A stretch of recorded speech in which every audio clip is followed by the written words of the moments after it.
বলছেন, হ্যাঁ বলুন। হ্যাঁ, ছাত্রদের হত্যার পরে স্বরাষ্ট্রমন্ত্রী আসাদুজ্জামান খান কামাল সাংবাদিকদের বলেছেন যে পুলিশের গুলিতে কোনো ছাত্র মারা যায়নি, এটা একটা নির্লজ্জ মিথ্যাচার ছিল। একইভাবে মিথ্যাচার করছেন যারা এই ধর্মীয় সংখ্যালঘুদের উপরে নির্যাতন নিপীড়নকে বলছেন যে এটা কোনো ব্যাপার না, ভারতীয় মিডিয়া বাড়াবাড়ি করছে। আমি দুটো মিথ্যাচারকে কম্পেয়ার করেছি। তারপরে তিনি বলেছেন আমি সরকারের দালাল, এই ধরনের শব্দ ব্যবহার করা একটি টেলিভিশন, আমি জানি না তার তিনি ছাত্র কিনা আদৌ। এবং আমার এই আওয়ামী লীগ সরকারের আমলে আমি আমার পাসপোর্ট হারিয়েছি, আমি এখন মানে আমি আইডেন্টিটি বহন করতে পারছি না আওয়ামী লীগের কারণে। এই আওয়ামী লীগ সরকার একজন মন্ত্রী হাসান মাহমুদ আমার মা বোনদের ধরে নিয়ে থানায় 48 ঘন্টা আটকে রেখেছিলেন খাবার দাবার ছাড়া। এই আওয়ামী লীগ সরকার, এই জাতিগোষ্ঠী থেকে আমরা আমলে আমি দুইবার অন্তর্ভুক্ত রেখেছি আমরা। তো তিনি আমাকে আওয়ামী লীগের দালাল বলছেন, আমার তো 100-এর উপরে ভিডিও আছে শেখ হাসিনা এবং আওয়ামী লীগের বিভিন্ন মন্ত্রী এমপিদের সমালোচনা করে। তো আমার মনে হচ্ছে তারা মানসিকভাবে প্রস্তুত নন কথাবার্তা বলার জন্য।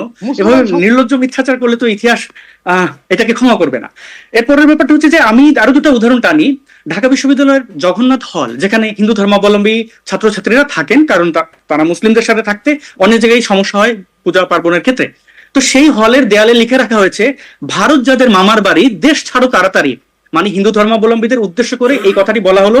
এমনকি তাদেরই সাবেক ছাত্র নেতারা যারা 2018 সালে কোটা সংস্কার আন্দোলনের ডাক দিয়েছিলেন 2018 সালের জানুয়ারি মাসে, সেই দলের মানে সেই আন্দোলনকারীদের বেশ কিছু সদস্য মিলিয়ে একটি দল গঠন করেন ছাত্র অধিকার পরিষদ নামের। সেই দলের দুইজন নেতা তারেক এবং রাশেদ খান, এই দুজন নেতা মিছিল করেছেন, আপনারা অনেকেই দেখেছেন সেই ভিডিওটি, ভারত যাদের মামার বাড়ি দেশ ছাড়ো তাড়াতাড়ি।